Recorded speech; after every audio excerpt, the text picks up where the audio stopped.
9e manche de Coupe du Monde de triathlon, distance olympique à Kitzbühel. Nous venons d'assister à la victoire d'Andrea Jewitt, la néo-zélandaise, devant l'Autrichienne Dollinger chez elle. Une belle joie pour l'Autrichienne deuxième. Ajoutons donc que la troisième est une autre néo-zélandaise. Vous la connaissez bien puisqu'elle fait partie du Grand Prix Niki Samuels de Parthenay. Laurent Chopin vient de vous entendre. Parlez-nous de ce qui va se passer maintenant. Eh bien, même motif, même punition pour les garçons. Et vous parliez de Parthenay, donc on salue le président de Parthenay, Jackie Baudran, qui fait un excellent travail et qui permet, comme on l'a dit tout à l'heure en introduction, justement de pouvoir faire venir toutes ces triathlètes de haut niveau en France. On a vu Sven Riederer, médaillé olympique, beaucoup d'Européens, mais aussi des représentants d'Australie, du Canada et notamment le premier champion olympique de l'histoire, Simon Whitfield, le Canadien au départ. Vraiment, nous avons un plateau somptueux pour cette première manche de Coupe du Monde organisée en Autriche et à Kitzbühel, donc au lieu du ski. Frédéric Bellobre aime le ski, notre Français est de retour après sa blessure et on attend beaucoup de Frédéric Bellobre. Brad Kalfeld du club du Lagardère Team Racing Paris, etc. Et là aussi, ancien numéro 1 mondial, Brad Kalfeld fait figure de favori aujourd'hui. Après cette course, je pars pour m'entraîner dur pour 3 semaines dans les Pyrénées, histoire de retrouver un petit peu mon niveau en vélo. J'ai été malade une semaine et la chute de Madrid a demandé un petit peu de temps pour que mon genou puisse se remettre complètement. La forme est revenue peu à peu. La semaine dernière, j'ai fait une bonne course sur le Grand Prix français en restant en contact de Gomez. Les sensations étaient plutôt bonnes. Vous savez, il mérite cette première place, cette place de numéro 1, car il fait vraiment du bon boulot en ce moment.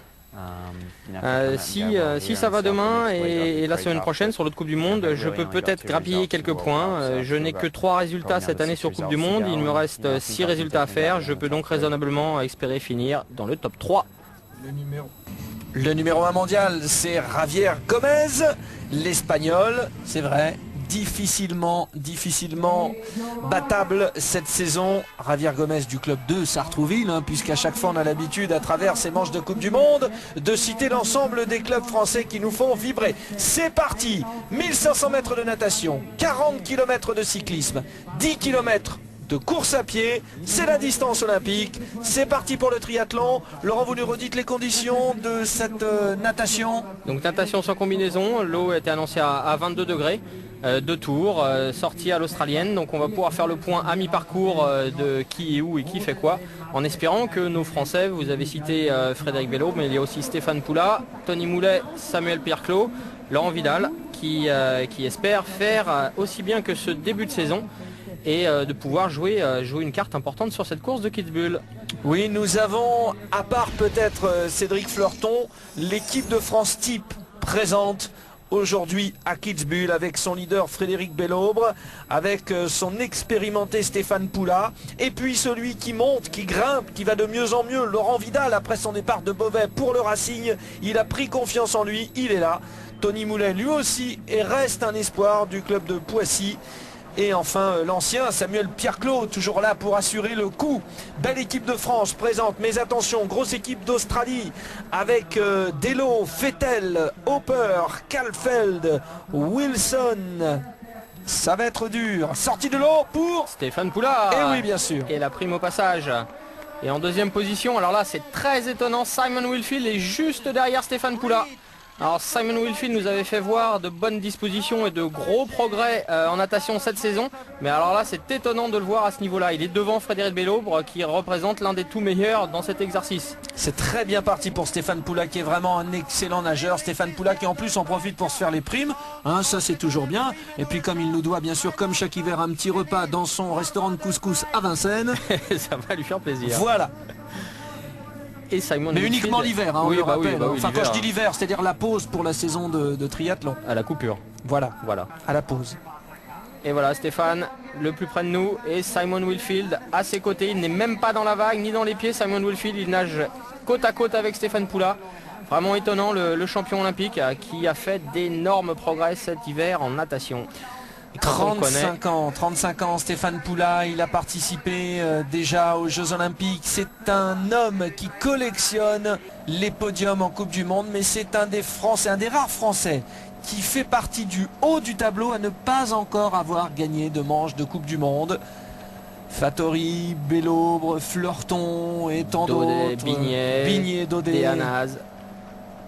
Mais pas Stéphane Poula. Et non, il a tutoyé cette première place plusieurs fois. Mais ça reste celui qui a le plus de podiums en Coupe du Monde en tant que Français. Il a 7 podiums en Coupe du Monde et même Frédéric Bellobre est en train de se rapprocher, mais il n'est pas encore à ce niveau-là. Et puis Stéphane Poula, victime d'un lumbago au cours du mois de mai, mai hein, c'est ça, a manqué une petite partie de la saison. Et là c'est vrai que ça pousse, notamment pour la sélection aux Jeux Olympiques côté français. Les Jeux Olympiques, parlons-en, vous voyez Sydney 2000, le premier champion olympique de l'histoire, Simon Whitfield. J'imaginais, j'assume Laurent Chopin, je vous vois revenir sur le sujet. En début de saison je disais, ça m'étonnerait quand même que Simon Whitfield puisse de nouveau briller un titre olympique. Et bien là, il est en train de nous faire une saison en tout point exceptionnelle, Simon Whitfield, avec déjà une victoire à Vancouver, placé à Des Moines et à Ishigaki. Et je n'allais même pas y revenir, mon cher Frédéric. Sortie de l'eau, nos Français bien placés, on l'a vu, mais ce n'est pas une surprise. Sauf que, quand même, en tête à la sortie de l'eau, c'est Brent McMahon. Non, est-ce que... C'est Simon Whitfield. C'est Simon Whitfield, oui, j'avais vu un Canadien. Et oui, mais votre erreur est tout à fait légitime puisqu'on ne l'a jamais vu à pareille fête. Surtout quand il y a Stéphane Poula, il y a aussi Andy Potts dans cette natation et il n'était pas là. Personne n'a pu mener cette course par rapport à Simon Whitfield. Bon, Frédéric Bellobre est bien placé aussi, Frédéric est dans le coup, Csaba Kutor le Hongrois. Stéphane Poula donc hein, également, Timothy O'Donnell, voici Brad Kalfeld. Un petit peu loin, mais tout ça, tout ce beau monde est groupé. Laurent Vidal qui a une natation difficile. Sorti un petit peu loin, va falloir faire un gros début de vélo, mais il est avec son camarade de club Brad Kalfeld. Il peut espérer rentrer, voilà, il faut absolument qu'il reste au contact. On a vu Reto Hugues aussi, bon il y a du beau monde hein, à ce niveau-là de la course. Très très beau monde, c'est une certitude. Alors comment va réagir ça va être intéressant de voir comment Simon Whitfield va réagir. Alors ça va être intéressant également de voir le classement. Donc Poula, Bellobre, ça c'est sûr. Horner, Kutor, d'accord. Voilà. Je vous vois dubitatif. Non, bah écoutez, Stéphane Justus... qui lui aussi court en France, au club de Metz. Voilà. Et qui a d'ailleurs fait une très très belle manche à Dunkerque. À Dunkerque, avec un podium. Hein. Qui a sorti une très très belle course à pied et qui finit juste derrière Frédéric Bellobre. Alors là, il y en a un petit peu de partout, mais très honnêtement, quand on a vu le déroulement de la course féminine, quand on a vu finalement qu'avec la densité de triathlètes, on pouvait se regrouper facilement, on n'est pas trop inquiet, on imagine qu'on va voir un gros peloton là dans un instant. C'est tout à fait possible puisque au regard de la course des filles, comme vous l'avez dit, pas d'écart, tout le monde s'est regroupé, c'est revenu de l'arrière et là la densité est peut-être un petit peu plus importante, pas de cassure à la sortie de l'eau. Les bosses n'ont pas fait l'œuvre qu'on attendait d'elles, donc il y a fort à parier que ça se regroupe, mais quand ce sera regroupé, il peut y avoir des attaques et c'est ce qui se passe de plus en plus fréquemment et qui peuvent aller au bout, comme on l'avait dit tout à l'heure, chez les filles. Vont-elles faire leur œuvre alors? Attendons, l'expectative. En tout cas, donc absence de Javier Gomez, hein, le numéro 1 mondial, qui a vraisemblablement besoin de respirer un petit peu, ça lui fait pas de mal. Simon Whitfield est là, Brad Kalfeld aussi. Absence également remarquée de Broukhankov, le jeune russe. Hein. Vous savez, la saison est longue, donc il faut absolument la gérer correctement, ne pas trop courir. À chaque fois, on met vraiment des réserves, on essaye d'être très très prudent par rapport aux jeunes notamment, et notamment à Switzerland dont on parlait tout à l'heure. Et là, ce qui est très important, notamment pour les clubs français, c'est d'avoir une réserve suffisante pour pouvoir faire tourner les athlètes entre les Coupes du Monde et les Grands Prix. Il était champion du monde junior, on l'a oublié, Frédéric Bellobre, ce titre, mais c'est vrai, il fait une si belle carrière en élite que finalement on en oublie que très très tôt on avait compris que ça serait un grand. Il est notre espoir numéro 1 de médaille aux Jeux Olympiques en triathlon à Pékin l'année prochaine. Alors, Laurent Vidal, ça se regarde, Laurent Vidal lui aussi il devient un sérieux espoir. Il est rentré, on est d'accord. On a vu également Simon Whitfield avec son numéro 1. Simon Whitfield bien parti. Et avec le numéro 68, alors là c'est une grosse cote, mais enfin, vous allez me dire, on avait l'habitude tout à l'heure, c'est David Delot, l'Australien. Qui n'a pas son nom sur sa combinaison. Et voilà, une petite attaque. En revanche, il y avait bien Delot sur la combinaison. À la sortie, oui, tout à fait, tout à l'heure. Fleshman, c'est encore attaqué. Oh, c'est une attaque en facteur. Un petit peu facteur, voilà, c'est le mot que je cherchais, un petit peu en facteur quand même. Mais des fois, allez savoir, si personne ne réagit, c'est Laurent Vidal qui avait pris un gros relais tout à l'heure qui se retrouve devant. Et il n'a aucune raison de refaire un effort supplémentaire pour aller boucher le trou, ça doit venir de derrière. Donc là forcément, si tout le monde se regarde, ça va partir. Laurent, vous avez bien sûr compris, et vous aussi chers téléspectateurs, à la vue de ce plan d'hélicoptère, qu'il y avait quand même eu des dégâts. Et que dans le premier peloton, ce peloton dans lequel on a forcément le vainqueur de cette manche de Coupe du Monde, il s'est un petit peu redensifié. Mais enfin bon, on a quand même a priori tous les Français là devant. Tous les Français sont là, ce qui est une bonne chose. On vous rappelle les noms. Frédéric Bellobre, oui. Laurent Vidal, oui, on l'a vu. Stéphane Poula aussi. Samuel Pierre-Clos et Tony Moulet. Notre quintette. Et justement à 5 ils peuvent essayer un petit peu de contrôler en fonction de leur position dans le peloton, voir un petit peu ce qui se passe et éventuellement se glisser dans une échappée qui pourquoi pas peut aller au bout. Quand on est tout seul de sa nation, c'est un petit peu difficile de prendre des risques. À 5 on peut se permettre de faire quelques petites choses. Et rappelons-le, on a besoin de résultats parce que les Français ont choisi de faire un début de saison plutôt calme, sans trop courir. Mais au bout d'un moment, tout cela, ça va compter, les points. Et bien sûr, on imagine qu'il y aura 3 Français aux Jeux Olympiques dans la course homme.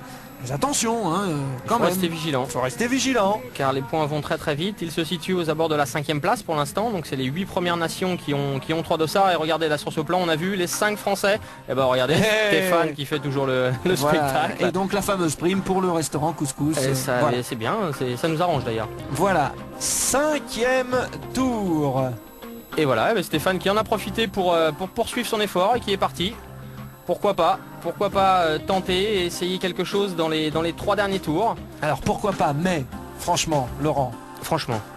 Quand on sait qu'il y a des hommes comme Wilfield, Bellobre, ça court très très bien.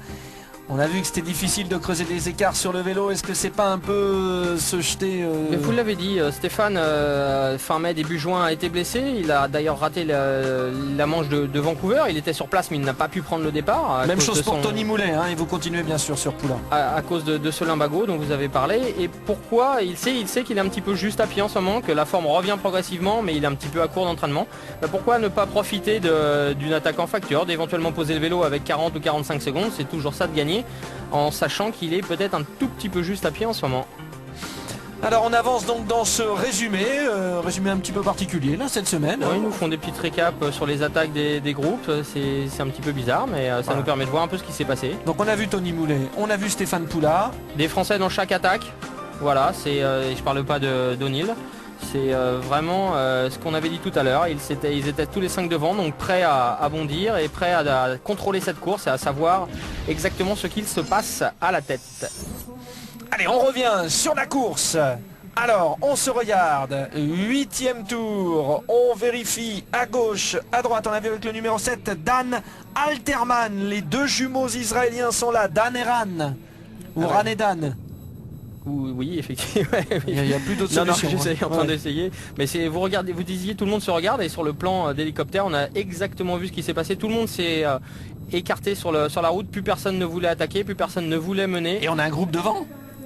Non, tout le monde s'est regroupé a priori. Ils nous ont fait voir les attaques sur le 5e, le 6e et le 7e tour. Et pour finalement, ces attaques ont un petit peu avorté et ça va être un groupe compact qui va rentrer au parc à vélo. Donc la jonction, on est bien d'accord. Nous sommes d'accord. Il faut suivre. Ah oui, mais c'est vrai que ce petit montage est un petit peu particulier. Mais tout le monde se regarde, tout le monde va essayer de préparer le dernier kilomètre pour pouvoir se positionner pour la transition et faire la meilleure course à pied possible. Vous avez vu José Tovar, l'Espagnol. Voilà, qui est avec David Castro et Samer Alisad. L'un des 3 Espagnols, petite équipe espagnole. Ah, Laurent Vidal, il est bien aux côtés de Van Calfeld, Frédéric Bellobre. Stéphane Poula était là aussi, on a vu Tony Moulet de l'autre côté. Les Français sont rentrés en excellente position dans ce groupe. Alors, on va faire le point sur le classement à la sortie du vélo, mais pour l'instant, c'est l'heure de vérité. On a vu un casque tomber par terre, hein. On va peut-être nous refaire le coup de Javier Gomez. C'est pas comme sur le Grand Prix, là, ils ne sont pas obligés de les mettre dans la caisse. On rappelle que Javier Gomez a été déclassé puis reclassé et donc a bien remporté la manche en individuel du Grand Prix de Lorient. C'est parti. Alors là, on est bien d'accord, on a encore des cyclistes. Et oui, là, c'est le groupe de chasse qui est un petit peu loin. Et devant, mais dites-moi... Voilà, c'est là que c'est important. Mais les Français, et les Français sont là. Alors, le maillot de l'équipe de France. Un très très beau maillot de l'équipe de France, représenté devant Tony Moulet, Laurent Vidal, Stéphane Poulard. On vous en donne 3 dans les 6. Mais pas beaucoup d'écart, donc les autres sont en contact. On a vu le groupe qui est rentré, la transition, regardez, 5 secondes, 12 en 5 secondes. Ça fait vraiment beaucoup de monde. Et oh là, Monsieur Bellobre devant. Eh ben. Alors là, je vous présente le plateau. Frédéric Bellobre, double champion d'Europe. Sven Riederer, médaillé de bronze des Jeux Olympiques. Brad Kalfeld, ancien numéro 1 mondial. Voilà pour la tête de la course. On aperçoit Colucci, le Brésilien, l'une des révélations de la saison. Un petit peu plus loin, Reto Hug, qui semble alors lui un petit peu moins bien que les 2 années précédentes. D'Aquino, l'Italien, légèrement lâché. Beaucoup de mouvements dans ce début de course à pied. Laurent, quelle analyse faites-vous? Alors Frédéric qui nous annonce en début de reportage qu'il va sans doute être un petit peu juste aujourd'hui et qui se permet de mener devant le 3e des Jeux Olympiques d'Athènes et le 1er des Jeux Olympiques de Sydney. C'est qu'il se sent bien, c'est qu'il ses jambes sont revenues, mais on pouvait un petit peu s'en douter. Il a fait une excellente course à Dunkerque, des championnats d'Europe de bonne facture. À Beauvais il a été royal et puis à Lorient il fait une 4e place, mais en faisant probablement le dernier kilomètre, voire les 2 derniers kilomètres les plus rapides, car il a mis un petit peu de temps à se mettre en route. Et là il se sent bien, donc il est devant. Attention Frédéric de pas trop en faire quand même et de laisser éventuellement, de pas trop laisser de plumes et de laisser un petit peu le travail aux autres. Et là la facture peut devenir belle aussi. Laurent Vidal était à côté de Frédéric Bellobre, il est lâché. On avance sur ce résumé, Laurent Vidal était dans le bon coup et là pour l'instant il craque, il n'y a plus que Frédéric Bellobre dans le groupe de tête avec Simon Whitfield, Brad Kalfeld, Sven Riederer, Will Clark et Andreas Raelert. Andreas Raelert, l'allemand qui n'a pas été à pareille fête depuis longtemps, qui revient en forme, qui lui aussi court en France comme Will Clark d'ailleurs. Tout le monde court en France finalement. Sur le Grand Prix. Oui, sur le Grand Prix. Alors Samuel Pierre-Clos, un petit peu plus loin. Stéphane Poula a priori a explosé. Il est là-bas au fond, on l'a aperçu. Ouais, donc voilà, un petit peu juste à pied Stéphane, mais ça va revenir tranquillement. Enfin il a les primes, il a les primes. Et Raelert qui se permet de passer devant, c'est un petit peu à toi, à moi pour l'instant, en fonction des faux plats montants ou des faux plats descendants, des relances. Et c'est un groupe royal qui est devant, 6 coureurs, et Laurent Vidal qui était au contact de Polikarpenko tout à l'heure. Les battus pour l'instant, alors qu'on aperçoit Tony Moulet et Samuel Pierre-Clos là sur la partie gauche qui essaye de s'accrocher. Juste derrière Stéphane Justus qui porte au départ le numéro 8, il est un peu lâché. Dan Alterman aussi, l'Israélien, Shane Reed le Néo-Zélandais, Renaldo Colucci. Des triathlètes qui portaient les premiers dossards et qui sont quand même lâchés. Mais c'est vrai qu'il y avait finalement beaucoup de triathlètes qui revenaient sur cette épreuve autrichienne et donc des dossards un petit peu plus élevés. Agoston, l'Autrichien. De Sartrouville. Wilson, l'Australien. Et Frédéric toujours là. Will Clark un petit peu à la peine derrière. Sven Riederer, ne vous y fiez pas, il est tout le temps, c'est son style habituel. Donc il court comme ça, la tête un peu en arrière, en ayant l'impression qu'il va mourir à chaque pas. On a vu Didier Brocard, le Suisse. Finalement côté suisse il ne manque qu'Olivier Marceau aujourd'hui. Mais Olivier qui a fait le championnat du monde longue distance de Lorient la semaine précédente. Donc peut-être un petit peu se reposer Olivier qui fait un bon début de saison aussi. Alors le Canadien champion olympique en l'an 2000 Simon Whitfield, l'Australien Brad Kalfeld numéro 1 mondial en cours de saison l'année dernière, l'ancien double champion d'Europe le Français Frédéric Bellobre, Andreas Raelert, l'un des grands espoirs du triathlon allemand. Nous avons Sven Riederer médaillé de bronze aux Jeux Olympiques et Brad Kalfeld. Justement nous voyons l'identité et puis n'oublions pas Will Clark issu de la très belle école britannique. si bien incarné par le champion du monde Tim Dunn. Oh là là, ça avance, attention, Riederer est en train de craquer, Will Clark aussi. On voit ce qui se passe à l'arrière alors qu'Agoston voit revenir Laurent Vidal sur ses talons et Frédéric Bellobre qui s'accroche. On est dans le final, attention avec Simon Whitfield, le champion olympique de l'an 2000 qui a attaqué. On a vu Brad Kalfeld qui est dans sa foulée et Frédéric Bellobre qui est parti pour faire un podium. Revenir comme cela et aller chercher un podium, c'est d'ores et déjà une performance pour le double champion d'Europe qui a été battu cette année au championnat d'Europe mais qui va aller faire un podium. Rendons quand même à César ce qui appartient à César. Simon Whitfield est énorme depuis le début de saison. Il s'était imposé à Vancouver. Il gagne sa deuxième manche de la saison. Bravo Simon Whitfield. Deuxième Frédéric Bellobre, le français. Troisième Brad Kalfeld, vainqueur de Moulou là-bas la première manche cette saison. Et Sven Riederer, le Suisse, qui lui avait fait un podium à Edmonton. Quelle finale de rêve avec un Frédéric Bellobre qui a tout donné. Chapeau Frédéric. Nous allons écouter les trois premiers et on fera le point sur le classement avec notamment la position des autres Français. Oh, c'était tellement difficile, tout le monde a couru vite. On a passé notre temps à attaquer sans cesse. J'ai réussi à attendre le sprint. Brad et Frédéric ont accéléré. J'ai réussi à m'accrocher tant bien que mal. Je n'arrêtais pas de me dire mais quand est-ce qu'on arrive, quand est-ce que ça va finir. Et puis juste à la fin, après 2 accélérations, vous savez, mais j'ai un petit secret en fait. C'est en fait d'essayer d'aller le plus loin possible, le plus vite possible. Et aujourd'hui j'y suis arrivé, j'ai eu de la chance. Oui, aujourd'hui c'était une surprise car je pensais être un petit peu juste. C'était une bonne occasion de me tester, je pense que ça va. Il y a eu de nombreuses attaques en course à pied, à chaque fois on revenait, que ce soit moi, Brad ou Simon. Et puis à 50 mètres de la ligne, je ne pensais pas être sur le podium. J'ai fermé les yeux et j'ai donné tout ce que j'avais. Deuxième, et ben ça va. Super, je suis super content. C'est un grand jour finalement après une blessure. Elle est avec le même accent. J'étais en course pour la victoire aujourd'hui. Les sensations étaient moyennes car je suis descendu d'altitude il y a tout juste une semaine. Je ne savais pas je savais que je serais pas super aujourd'hui, mais finir 3e avec de telles sensations, je me plains pas. Simon était vraiment costaud. Quand il a accéléré dans le final, j'ai décroché un petit peu. Il ne me restait plus grand chose à espérer. Puis le sprint avec Fred n'a pas tourné court car lui aussi il a vraiment super bien couru. Allez vite le classement, voyez les 6 premiers.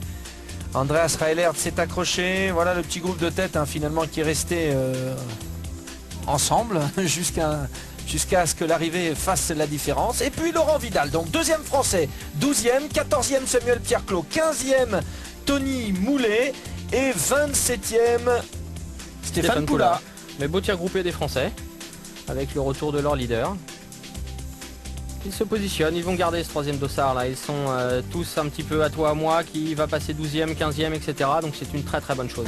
Et vous regardez donc le nouveau classement mondial après 9 manches de Coupe du Monde. Brad Kalfeld va mieux, tout cela est important, on sent bien que de nombreux triathlètes sont en train de retrouver leur forme avec l'objectif des championnats du monde.